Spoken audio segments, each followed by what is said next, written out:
Hello. Oh my God. It took forever. I had to reset my phone. I'm sorry. How are you? Good. How are you? I'm cold, so Oh, I see. You have a very warm blanket. That's cool. I'm good. I just had to my phone, I had to reset it. Oh, there's my friend. Hey Sandy. Yeah, so I'm good. Just had to reset my phone and because it was dying and then it hello, decided to turn Richard. itself off. So Hello, Ginny. we had to do all of that. We had to do all of that. So yeah, we're maybe, a minute or so late. So let's get started. How was your day? It was good. Busy with the kids. We were at the splash park, so we got a new splash park on post, and they got some Oh, that's fun. sunburns and they're tired. So Oh, we sorry. accomplished our goal. All right. To get them to go to sleep, huh? Yeah, Nice. they're not asleep yet Nice. though. They're just in the other room quiet. So I'm sure they'll pop in from time to time. I'm sure they will. That's okay. All right, I'm ready whenever you are. Well, tonight we're talking about the dreaded psych eval. Ooh. Everyone worries about it. Not a lot of people actually know its purpose, and it's not used for what it's supposed to be. So I want to squash some rumors and just get down to it. And I guess we can just sort of start with what is a psych eval. Um, Mm-hmm. it comes in a lot of different forms. People have teleprompt, over FaceTime psych evals to, multiple office visits that are required. So it's among surgeons. There's going to be Yeah. a varied spectrum of, of what you're going to, what experience you're going to have. But overall, what it is, it's an exam of your emotional readiness for surgery, whatever form it comes in. Um, Right. Someone said, mine is scheduled for July 2nd, so happy for this tonight. Well, we are happy for, that you are going through this process. We're happy that you're joining us tonight. I hope you learned something about the exam and that you feel more ready for it. So Yeah.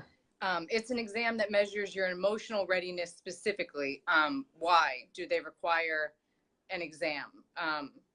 Why I think they require an exam is that surgeons recognize the significant connection between food and emotion, and that a lot of us, Yeah. some of the statistics we talked about in the last video, 57,000 women, 28% of them had a trauma in their life, an emotional Yeah. trauma that they had PTSD. So, and that's just one diagnosis, 28% of them. So we are dealing with a lot of emotions when it comes to weight. Um, you know, And eating. yeah, and even if you're not an emotional eater and it's purely behavioral, the surgeon wants to get you ready for after, because everyone is going to be impacted after. Even if you don't have a boatload of stuff to work on before, everyone's got work to do after. So they want to make sure that Yeah. you are emotionally ready for that. So they're protecting, excuse me, they're protecting their investment, because the tool ultimately is an investment. The insurance company is paying for the surgery versus paying for a lifetime of treatment for the comorbidities that come with being overweight, and then they want to make sure Right. that it's going to be successful. So this is, an insurance process basically, for their procedure. And it's the intensity varies. So you had classes offered to you before. You had a Yeah. psych eval also, which was a totally separate thing, Yeah. right? I had a Yeah. psych eval, and what I want to talk about is that you can have a diagnosis and have a psych eval and have the weight loss surgery, and everything will be fine. You Right. don't want to go in there and pretend that, you know, your life is sunshine and puppies and rainbows, And and that, rainbows. if Yeah. you have, let's say, major depressive disorder, or, major depression disorder, you can go in and tell them that you have this and be open and upfront and truthful. The thing is, it needs to be managed. That's the key.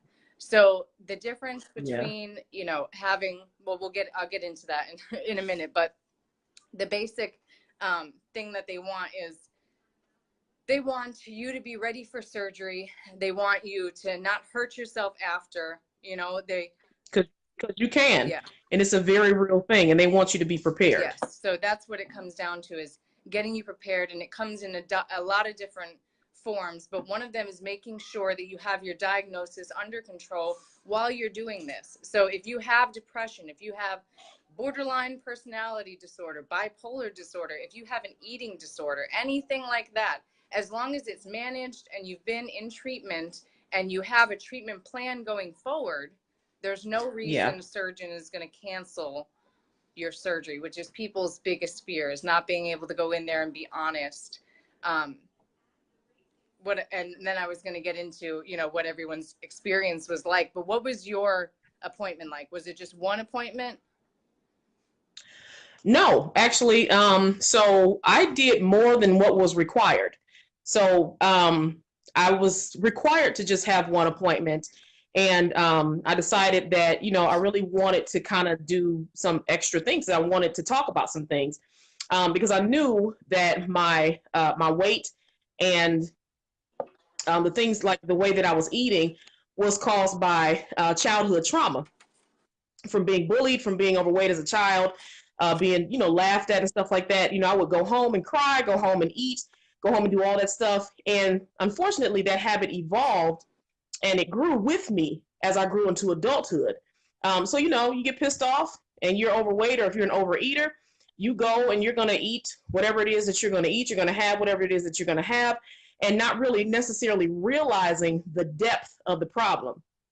So, to be honest, when I first went in there, the lady's sitting there. She has her glasses. She has a little notepad, and she's looking at me. She's got the glasses, and she's, doing one of those numbers. And she's talking to me. She's like, "Hi, India." And I was like, "Hi." In the beginning, I was a little taken back a little bit. And so she's talking, and obviously this lady was very good at her job because she had been doing it for a while. She's talking, and I did have a wall up in the beginning. I really did. I had a wall up in the beginning, and I went in there with the mindset initially of, let me get through this part, because I didn't know what to expect. But once the conversation started and we were talking, it wasn't really until the end of the conversation that I said, you know what, hey, maybe I need to do a little bit more of this, because I'd like to unravel, what the issues were with me eating and the way that I was eating. And the last thing that I wanted was for this to fail. I'd never had surgery before. This was the biggest thing that I've ever done in my life. I've never had it. The biggest surgery that I had was get a tooth pulled. That was it. Yeah. I haven't had any children, nothing. So for me, this was a really big deal. Yeah. So I decided, afterwards, I said, you know what, this could be kind of beneficial. Let me make sure, I try to get this taken care of. So it evolved. And I think I ended up having maybe four sessions, but I wasn't denied. So I continued on to have not psych evaluations, but continued on to talk to this lady for 4 more sessions afterwards. Now, the questions that I was asked, I guess when somebody doesn't know what's going to happen, and some people do get denied, but a denial doesn't mean that you're never going to get it. A denial means that you're just not ready at that time to get it. Because weight loss surgery is no joke. It absolutely is no joke. It's not an end-all be-all. It's not a toy to be played with. It is a serious tool. And if you're not psychologically ready to deal with what comes with it, because if you can't eat that pan of brownies, you have to deal with your own emotions yourself. You have to deal with yourself. You have to deal with that unstable attitude that you may have, or the nasty attitude that you may have, or your desire or your habits of going to multiple places to get things to eat, or burying your emotions. Those emotions are raw and they are real when that is taken away from you, from being able to just eat things away and make you feel better. You can't do that anymore. Yeah. So, you and I both clearly had to have psychological evaluations. Everybody does, and we passed ours. So one reason is that we're doing this video is because we do get a lot of questions from people in the group about the psych eval. I've seen a lot of other groups, I guess this is the time for them to talk about it, because I've seen this is clearly a popular subject right now, because people are literally asking, and they're scared, but they don't really have a reason to be. They're going to ask you these questions. You need to answer them as honestly as possible, because if you are not ready, you will hurt yourself. Yeah, and that's the number one thing, is that they want you to be safe. So is it pass fail? I don't view it like that. And I actually called a doctor's office this week and spoke to them about the reasons that they cancel surgery. And even the nurse was reluctant to say that they will cancel someone's surgery. It's almost always Right. that they set some different requirement for them to be able to have Right. surgery. So It can just be delayed. yeah, this particular office, I'll put their information below, but when I called, they said that the reasons that surgery would be postponed without a clear date of when, when you could get back on track was if you are actively struggling with an undiagnosed mental illness. So say you go in for the treatment and it's the first time in your life anyone ever picks up on the fact that you have bipolar disorder. At that point, you have a treatment plan put in effect. So you're going to have to get on board with some, a treatment plan to be able to do that. So that's like a new discovery of mental illness. If you are actively struggling with a drug addiction, such as like if you're currently using, obviously you're going to have to get some other treatment before that. It's not a no forever, but it's a no for right now. And this particular office required 12 months of sobriety. So if you are actively using, then no, the surgery may not be an option for you right now. Another reason was if you are actively binging and purging, it is not safe. And the surgeon's not going to take the risk that someone's going to purge after surgery and rip all their sutures out. So they want to know that you, obviously this is just a trust thing with your doctor that you need to, go back and forth and talk with your doctor about it. But, and then also a suicide attempt in the last 12 months.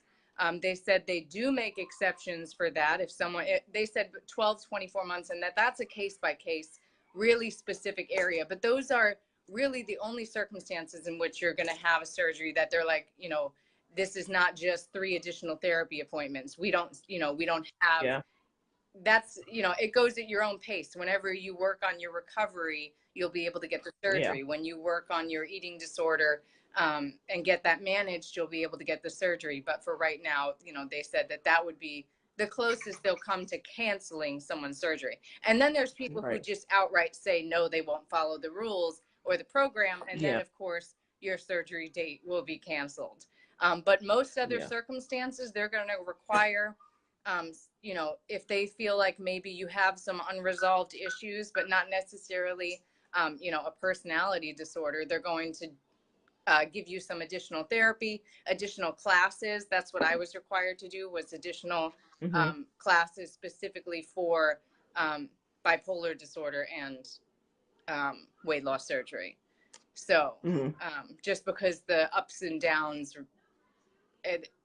when you're manic, you may not eat as much, or you may eat a ton, or, the binging and stuff like that with bipolar disorder was hard to manage. So I did go to some additional stuff, but I don't think that at the end of the day, the doctor wants to cancel your surgery. It's how they make money. That's how they make money. Yeah. So that's not their plan. They want to get as many people in there and get them done as quickly and as soon as possible. They are not trying to postpone your surgery because that takes money out of their pockets. But if they don't follow the state and the insurance guidelines for the bariatric surgery, the programs, then they can get fined, and then it can be some infringements upon. So you don't want, you said something earlier about them protecting their investment, but they're also protecting your investment, because you have to think about this. It's your life that's going to be altered and it's going to be changed. It's your life that's going to be, you're the one that's on the table, not them. You're laying there letting them do something to your life that's going to be altered. So you have to make sure that you are ready to have this test and to have this surgery, excuse me. It's a lifestyle change. And you can talk to people that have had the gastric bypass surgery 20 years prior to this, and it's still, they'll tell you to this day, it is still a lifestyle change. So I want to, at some point in the video, I want to kind of debunk some of the myths about the weight loss, the psych evaluation, excuse me. And I also want to kind of give an example of some of the questions that they're going to ask and the reasons why they're asking them. Because they're not asking looking to deny you. Because again, you have so many different people.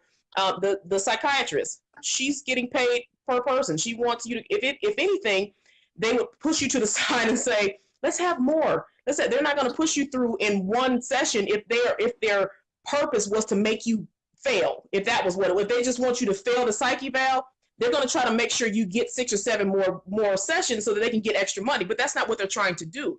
They're trying to make sure that you are ready for this lifestyle that you are getting ready to embark on. It is no joke. It's not what some people think that it is. It's not the lazy way out, because you do much more work, because you have to work psychological and physical at the same time. You have to work on your emotions at the same time. You have to deal with your family. You have to deal with work.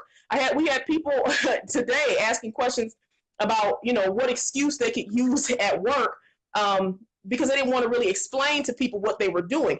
That's a part of being able to deal with this whole thing. How do you explain to people at work? How do you explain to your family? We have people that hide the whole thing, making up fake profiles because they're uncomfortable. You have to be able to deal with that stuff. The weight is going to come off, and people are going to ask questions. And you won't have to do that for long, because we're writing a book that will have conversation cards in it on how to talk to your family about that is very surgery. True. So that is true. We're working on some really good stuff. Absolutely. Great plug. Great plug. We are working on some good stuff. What did you get asked during surgery or during the your evaluation? What questions do you remember? So mostly what I remember is them asking me, for the most part, they asked about my support system. And I remember them asking me if I understood the surgery. So I remember that. But there were other things that we talked about in the other sessions that kind of that went a little bit deeper into what happened to me when I was younger, with the bullying and people picking on me because I was fat and all kind of stuff, and how that kind of changed things, the person who I was at the time. We kind of went that route. So initially, when I was just doing the psych eval, they were like, basically asking me about my support system. How did I deal with work? How was my family going to deal with it? If people were supporting me, or if there was going to be people there that was going to sabotage me. And luckily, I was able to say that everybody that I told that I knew about, they were very supportive. Like I said, I had people from work, from church, and my family that actually did the liquid diet with me for the 2 weeks. So I had a good support system. The people at work were very supportive. They donated time for me to have because I took off 6 weeks. And I know that's a long time for some people, but I had no idea what was going to happen. I had no clue. I didn't know, like I said, I've never had a baby. The only thing I've ever had was just getting my tooth pulled. So I've never had surgery before, and I was concerned. I was like, I don't know what to do. And at the time, I was diabetic, so I wasn't sure if, if wounds were going to heal, and I was concerned about a lot of that. They asked me about emotional stability, basically. We talked about that a lot to see, and that's what they told me. I had pretty good coping mechanisms in place, because I do use humor a lot. I'm pretty funny, to be perfectly honest, and I use humor a lot to deal and cope with things. So she was really happy with that. Now, I do have some other things that they do talk about. Now, I can't remember everything that she asked me, but I have some other things that I know that they do talk about now. So they are asked, she did ask me about my eating and weight history. So they want to know, like, what are your meals, your everyday meal look like? Do you have 14 pieces of chicken on a plate and 6 scoops of macaroni and cheese? So you tell them and let them know, because they're there to help you, to teach you how to curb that, because that mindset, due to the surgery, it does not go away. That mindset doesn't go away. My eyes are, I still look at stuff like, ooh, I'd like to have it, but I know I can't eat it. And you will sit there and you're like, you'll go back, your body will automatically go towards grabbing all this food, but you cannot eat it. And then the emotional breakdown starts to happen sometimes with people who are not, who have not dealt with their emotions before they started this process. And if you can't eat like you were eating before, and you can't drown your emotions in food, then here comes the breakdown. Yeah. Or you're forced to come up with, healthy coping mechanisms, healthy coping mechanisms, because we don't want you turning to drinking. We don't want you turning to drug use. We don't want you to trade a vice for a vice. So you have to be able to deal with those things. And those are some of the things that haunt weight loss surgery patients, and sometimes they'll trade a vice for a vice. Yeah. So they don't want that to happen. Mood and psychological history. So they want to know, are you up and down? Do you have, it's just like you were talking about, PTSD issues, or if you have bipolar issues, or if you're just moody. Sometimes I was just moody because I was overweight. I still am overweight, but at the time I was 430 pounds. I was upset. I was, pissed off about most. I was hot. I was tired. I had a lot of stuff going on, and my mood would go. And I was diabetic, so my mood would go up and down because those diabetic medications, they make you can mood swing off of that stuff. So they want to know what's going on with you. How are you able to deal with those things and what's going on? So, like you said, also alcohol and drug use. They want to know if you have an addiction to alcohol or drugs, because that has to be taken care of before you can have this surgery. Has to be taken care of before you have the surgery. And you need to be in recovery as well. And I agreed with the 12 months, and I almost agree with maybe stretching it out to the 24 months. And the reason that I'm saying that is because you're going to have drugs after surgery. You're going to take home pills if because it's a pretty bad surgery. I mean, not pretty bad. It is. It's very serious. Surgery you have. I mean, I think you said you had liquid oxy. I had liquid OxyContin, and I had Percocet. If you struggle with addiction, you want to definitely be in a safe zone, and I feel like that's between 12 and 24 months out of active using. And you need to also have a talk with yourself. Like, do you really want to go through with a procedure while you have this going on? Because that's sort of an example of painting the walls while your house is on fire. You definitely want to treat that first. Did they ask you about your expectations? Yes, they asked me about my understanding of the surgery and what I expected from the surgery. Like how much they wanted to make sure how much I wanted to lose. But remember, my surgery, I was supposed to have 2 procedures. So we were basically focusing on the first one. So for those of you that have not seen the videos that we talked about before, I was supposed to have two procedures. I was supposed to go in first and have a gastric sleeve. They told me initially that I would lose about 120, 130 something pounds with the gastric sleeve. The remainder of the weight, I was supposed to go back in and have a second procedure, which would have been the duodenal switch. So I decided that I did not want to go back to have the second procedure, and I wanted to lose weight on my own. Well, you see what has gotten me. But I will say that I learned so much about this lifestyle. I have not gained the 130 pounds that I lost back. I still have 75 pounds to lose. And so my surgery was successful. I just did not get the second part like I was supposed to. But they did ask me. They asked me what my understanding of the surgery was. They wanted to know if I understood that it was a tool and that it was not a magic pill, that it was not an end-all be-all to my weight issues or any kind of emotional or psychological issues that I was having at the time, dealing with weight, dealing with ridicule, dealing with rejection from people because you're fat, because that's just something that comes with it. It comes with the territory. Anybody that's overweight or even really underweight, that people always have something to say. They always have something to say, and you have to be able to deal with it.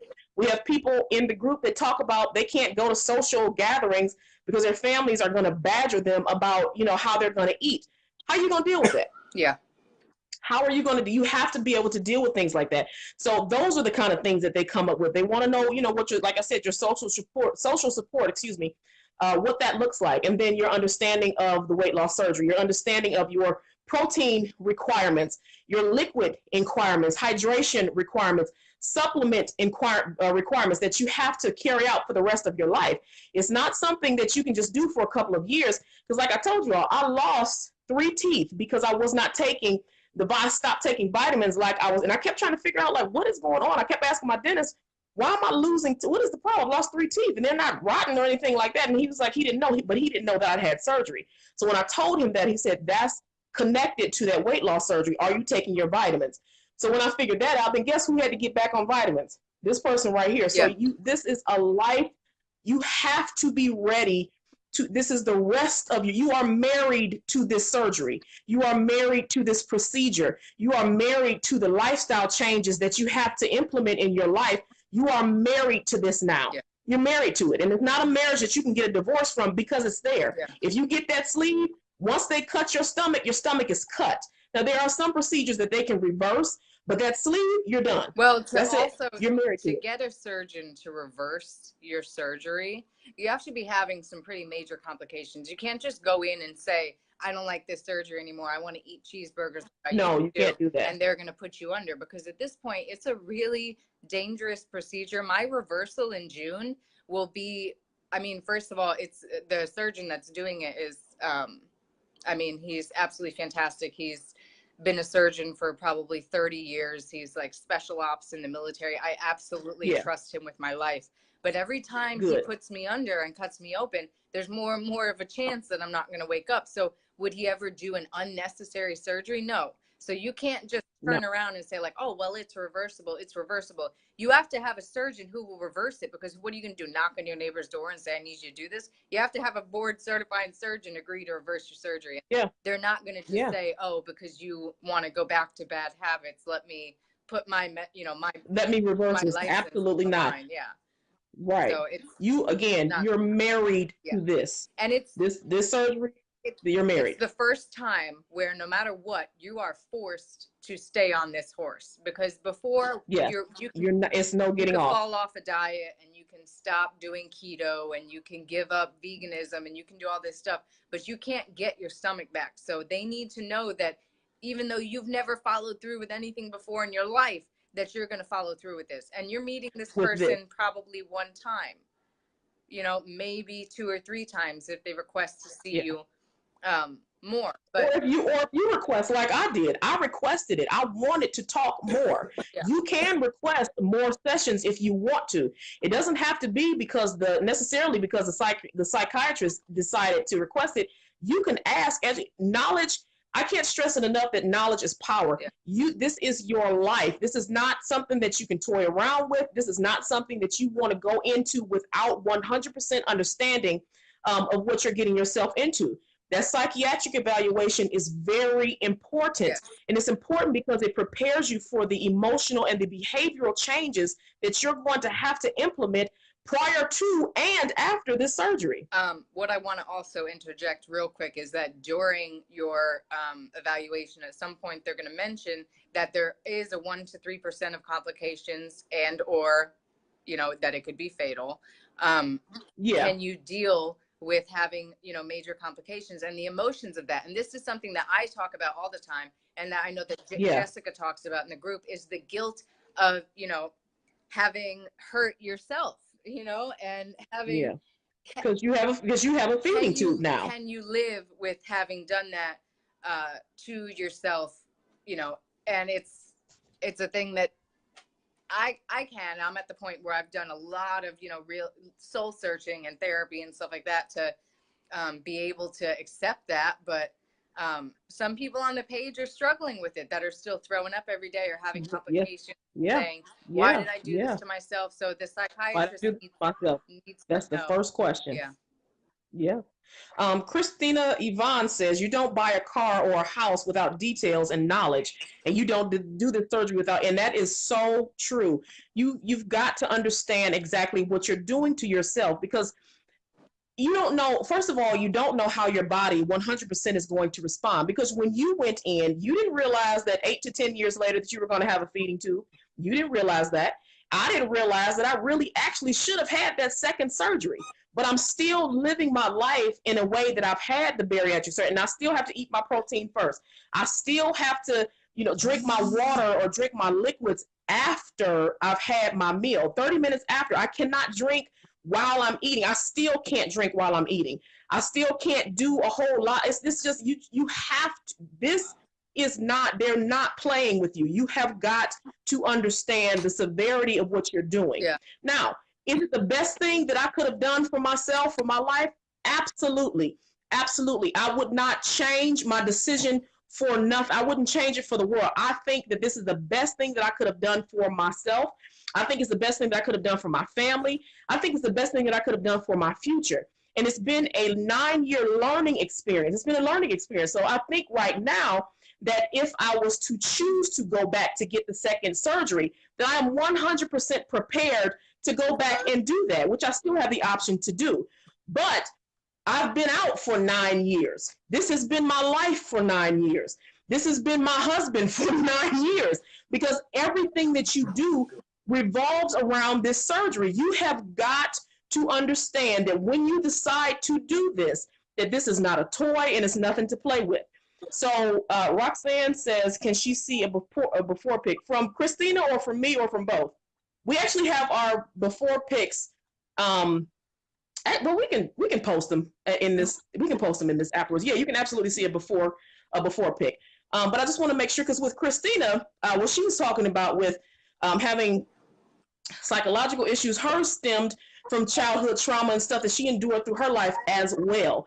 And mine did too. They were very different, but I still had issues that I had to deal with. This stuff is no joke. It's not. You think, and then, I don't dump. I've never dumped before. I've not thrown up one time from my surgery, but Christina has. So that's another thing that you have to deal with. So if you want to talk about that, imagine, you ate something and you have to continue to go to the bathroom, and this is your life. I'm this is not. I'm 6 years out, and I couldn't do our live Yeah. video yesterday because Right, we had to postpone it, and was in the bathroom the whole night. So she ate an egg. An egg. She didn't sit there and eat a whole cake. She wasn't sitting there shoveling cookies and stealing cupcakes. She ate an egg and she started to dump. That's why we're trying to express the severity. Like, you have to understand your body. You have to understand what's going to happen with your body. You have to understand the procedure. And sometimes you have to understand the procedure versus your body. You have to understand it, because she's living a vegan lifestyle now, but the weight loss community pushes a high protein lifestyle for people who have had weight loss surgery. But Christina's body was rejecting that, and she had to switch to vegan. So do you want to talk about that a little bit? What made you switch to being a vegan? I mean, honestly, last year it was just an issue of what I could swallow or not. It was, it wasn't some, statement or political movement with my life or anything like that. Like, a lot of people are vegan for animals and stuff like that. And I respect it, but mine was just, I could not swallow any texture of meat, seafood, nothing, no matter what I did to it. I just couldn't. So I started just embracing vegetables. We got a blender and we started doing smoothies. My husband is always my biggest cheerleader, so he does everything along with me. So I love Sean. He's so sweet. he got into. He's actually sitting right here doing army work. But hey, Sean. But yeah, we just had to get on board with putting more vegetables in our diet and finding different sources of protein too, not just vegetables. But yeah, having to change my whole lifestyle, it mentally messes with you. So also, if you come out, that's what I meant by expectations. They want to know that you could literally expect any outcome from this. Like, the surgeon will tell you, most of the time it goes absolutely fantastic, but when it goes bad, it's bad. And we need you to mentally know that. So that's something that during my psych eval, it wasn't really a huge topic of conversation because it's only 1 to 3%, but it turns out that I am the 1%. And it was vital that I be aware that there could be complications, because when I had pain, I went into the doctor, and that's how I was able to discover, that something was wrong. But if you don't know that there could be complications or look out for those signs, that's what there were people in the group that were like, I can't get any fluids down and I have a pain on my belly button and this and that. And I'm like, go into the ER. Go to the doctor. Go to the ER right now. But yeah, it was definitely talked about in the psych eval that things could go wrong. Most of the time they're going to go right though. So that's why I share my story, is to tell you that, I'm just the 1%. And even if it gets bad, you can still have a pretty happy life. So, I was gonna say, even with you being the 1%, you still got married to a great guy. You have 3 beautiful children. You still live your life. You're still doing what you need to do, getting up every day. You're feeding yourself, you're sustaining, you're maintaining, and you're actually on the upswing. So you came from losing down to 92 pounds, and now you're trying to do some regain to get to 120. Where are you at right now? The last time I was weighed, I was 112. 112. So we're 8 pounds away from where you need to be. So, which is great. I am excited. But it's mentally a crazy process. So that's why be as truthful as you can during this evaluation. Don't lie. They'll work with any situation. Like I said, if you have an active diagnosis that you're worried about, I have a bipolar diagnosis. I have a PTSD diagnosis, and I am always honest about it. And if you are right now in the pre-op stage, make an appointment with your regular psychiatrist or therapist, whatever doctor, just to have some communication with them. So then when you go to the psych eval and they say, well, I want to see that you're being treated for this, you can say, I was just there 15 days ago. This is her name and number. And, go in with as Pre-plan. much, pre-plan if you can. But yeah, if you don't have time to do that and set up treatment, they'll help you set it up there. There's almost no situation where you're going to go in unless you say, I won't change how I'm eating and I'm not going to do what you say, that a surgeon's going to say, no, you're just no. done. Right. Right. Now, insurance, I don't know anything about that. So if your insurance says no for some sort of reason and you don't understand it, I don't know. I have no advice about that because I used military insurance. But I know as far as the psych eval, I don't think it's pass and fail as much as it is be honest and have a good actual treatment plan and course of action. And if your doctor suggests waiting, really have a heart-to-heart with yourself and say, am I going to be successful if I have an active drinking problem and I'm really not getting treatment for it? And and they saw through that, or for whatever reason, you got requested to therapy or whatever, or you got a 6-month extension on your surgery. Really think to yourself, like, you would be doing yourself a disservice if you have that surgery while you are in active crisis. I mean, and you're not ready. It doesn't have to be a whole life-changing thing. If you have major depression disorder, make an appointment with your psychiatrist, get on an antidepressant. It takes 6 weeks to build up in your system in most cases. First of all, you're going to feel a little bit better if nothing else is working. Yeah. I'm on an antidepressant and I have absolutely no shame about it. And I'm a very holistic person, but if you don't have your own reuptake inhibitors, feel free to use some that are medically engineered. I don't know why anyone feels guilt about that, but or whatever works for you, CBD, whatever works for you. But for me, it happens to be Zoloft. But get on a regimen and just so you can show, and it doesn't take forever. Like I said, 6 weeks, to 2 months, you could have this treatment plan in order and be ready for surgery. So and be ready. It may be discouraging when you go in there and the doctor says that they don't think that you're ready. And I'm so sorry that you're feeling that hurt. But I'm telling you that it's because you're really actually not ready. And just a little bit of working with someone, a couple therapy sessions, or like I said, an antidepressant or whatever it is that you need to get in order. If you need to see a counselor for specific eating disorders and getting your binge eating under control, 6 months passes like that. If they say that they want you to go 6 months without binge eating, boom. I mean, I blink and my son is almost 3, and I feel like I just and the time is coming. The time's going to pass anyway. Yes. The 6 months are coming. Yeah. So do you use the 6 months and work on what you need to work on in order for you to? Yes, antidepressant. Yeah. She actually asked a question. She wanted to know if you regretted your surgery. No, but I sort of have a little bit of a deeper reason for that. So I sort of feel like absolutely everything happens for a reason. And I feel like it was sort of my destiny to be able to help as many people as I do, with coaching and stuff like that. And, like I said, me and India have some stuff in the works. So as of recently, I've been feeling better and better about my decision to have surgery and forgiving myself more and more every day, because I'm able to help other people. So, I'm trying to see the bright side of stuff. So that's just my personality. That annoys the shit out of some people, where I'm like, oh, I got stabbed in the hand. I'm like, but at least I got a free fork, like. But it's great. Yeah.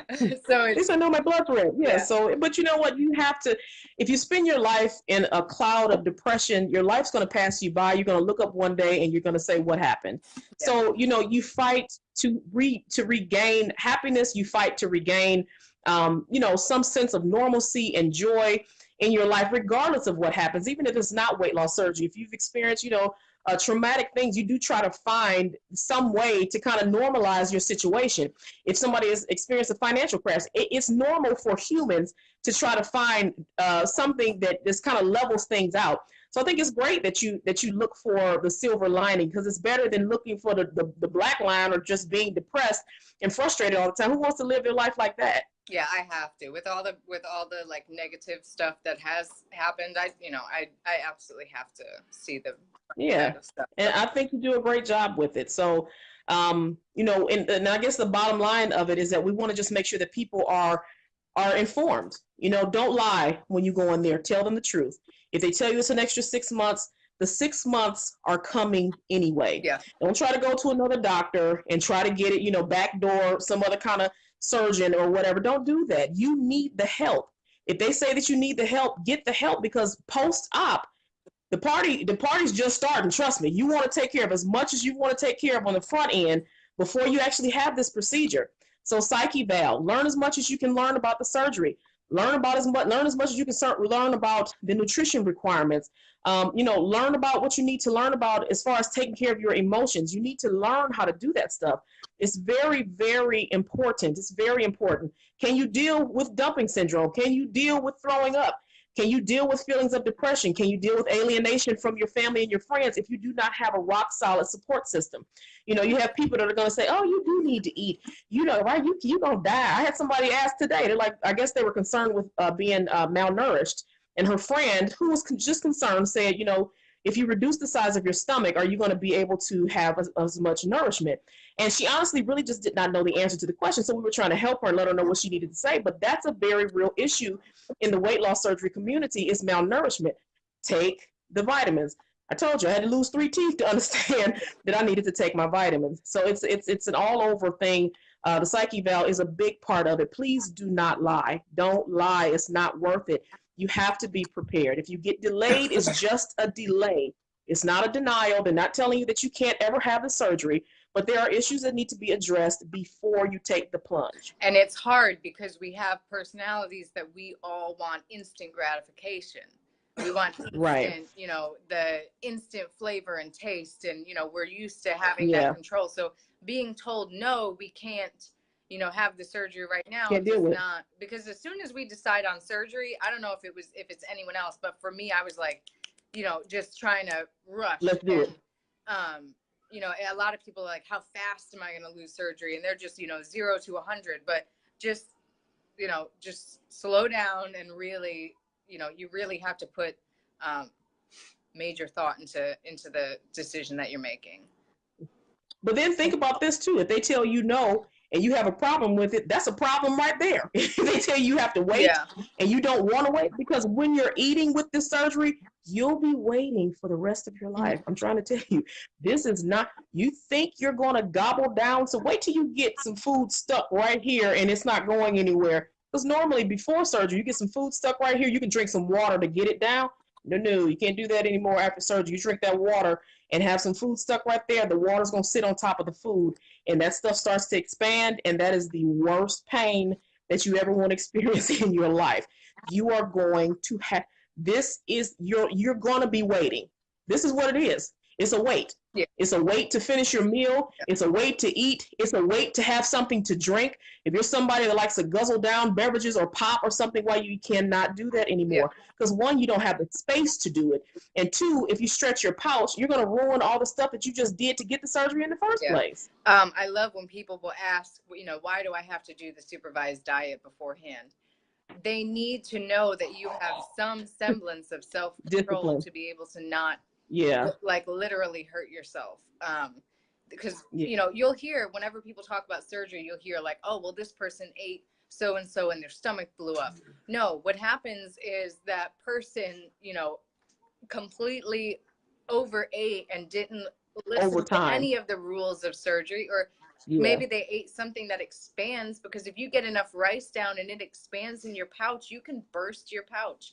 Especially if you had an ulcerated pouch like I had, where it's literally already has a cut in it. It just needs a little bit more ways to go, you know. So if you're stuffing yourself, and you could really, really get hurt, like they need to know that you can follow a simple 1,200 calorie diet when you've never been able to before. That's what I want people to understand, that you're asking a surgeon and a psychiatrist to believe that you're going to follow through on something that you show, you know, a 0% record of being able to do. So, and I'm not saying you've never followed a diet correctly before, or that no one is ever, because I know I'm going to get some people on here who are upset, which we always do, but you know, they'll be all right. You know, you just, I don't know. You need to know what you're doing, and you need to have the pre-op liquid diet is just a glance. It's a window Yeah. into If what you your can't life is do the getting two ready to look weeks, like. I don't know So what if you can't do those 2 weeks, you're this life.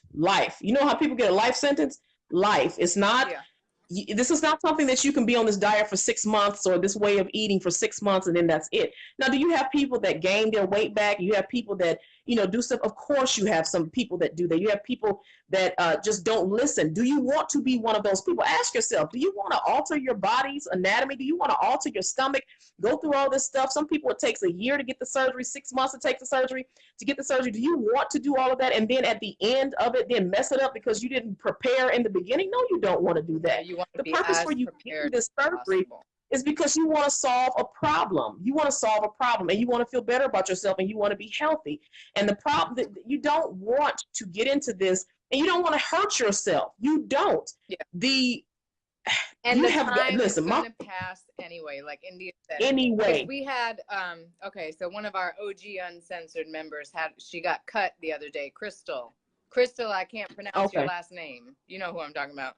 Fazelman, I think Yes, yes. something. Yeah, I think I'm jacking it up too. Never mind. I don't know who you're talking about When though. we first started, she was 6 weeks out. And how fast has that passed? Yeah. So Yeah. if they give you 6 weeks additional that they want to see that you follow a structured diet because maybe your evaluation comes back that you have problems with, self-control or however the personality scan comes back, because some evaluations will be an actual have you fill out a questionnaire and it's not just an interview, and it'll come back with like a personality screening that this person makes rash decisions or can't handle stress or whatever it'll say about your personality. But you just, I don't know, be prepared, have a support system, take it seriously. I mean, what else can we really say about it? They want you to don't be afraid of the psych eval. Just tell the truth. They want you to do well. They want you to do well. It helps because when you do well, it's right. It helps their success rate. Yeah. Let me address this really, really quickly before we get ready to go.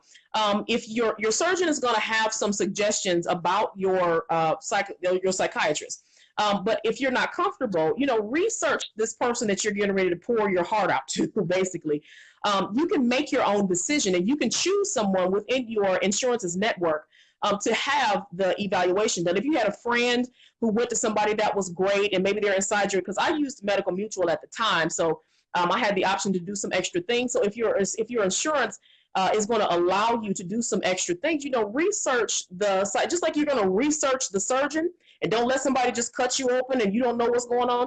Don't let anybody climb inside your mind and you don't know what this person, you know what I'm saying?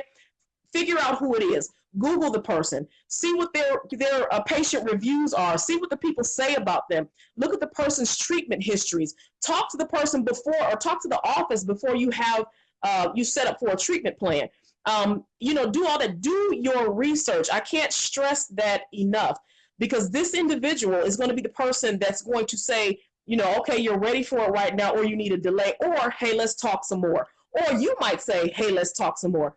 Do your research. People want to just zoom into this and think that it's going to just be, like you said, cloud, like daisies and sunshine and rainbows. And then when it's not, is what did I do to myself? I don't understand what I did to myself. Yeah, you had a major surgery and you've altered your life and you didn't prepare for it. So make sure that you're prepared before you go in. Research a psychiatrist. Research the person that you're going to talk. Just like I said, you should be researching your surgeon. Research that person who you're going to be talking to.